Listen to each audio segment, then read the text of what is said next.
I'm not going to mention meditation in today's video. Damn it, I've mentioned it. Seriously, I want to talk about culture and change management in business today. They're big business for consultants. Change management to get a team working better, to get an organisation to a new level, to implement a new vision.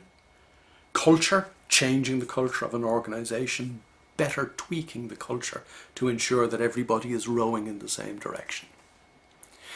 There are a lot of consultants out there making a lot of money, peddling a lot of nonsense in relation to how we can, for example, change the culture in a business, or how we can implement a change management program within a business. Why is it a load of nonsense? Why are they peddling nonsense? Because most of these programs don't go to the root cause of why a culture needs to be changed or why a change management program needs to be implemented. Research in relation to, for example, team dynamics, and like it or not, most businesses rely on teams of people collaborating with each other. That research tells us that most teams, the vast majority of teams in business, are dysfunctional simply because the individuals within the teams are dysfunctional, and that gets to the root problem that I'm talking about. Culture isn't something that appears from the deep of a being that has a life of its own. A business doesn't have a life of its own. A team doesn't have a life of its own. An organisation isn't some independent, amorphous being.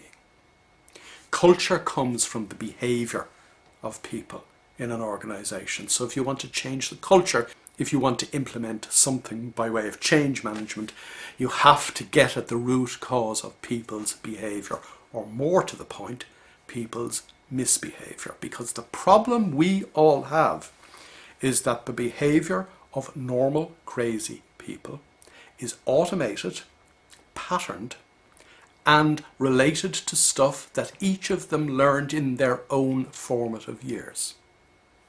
Until you actually address that issue, until you enable each individual in, for example, what you want to be a high performance team, until you enable each individual in that team to understand and get at the root cause of why they misbehave, because the normal mind inevitably misbehaves, trying to implement a change program, trying to change an organization's culture, would be equivalent to trying to spray paint the waves of the Atlantic pink.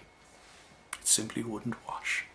Everything in life, what we make of it, how we feel about it, how we feel about ourselves, how we relate to others, how we collaborate with others or not, is all born out of our behaviour.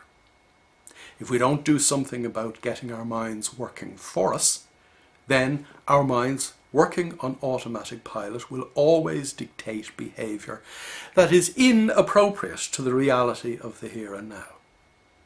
Therefore, it behoves anybody trying to implement change in an organisation or address this culture of an organisation to ensure that first and foremost the issue of managing one's own mind is dealt with. But I said I wasn't going to mention meditation in this video.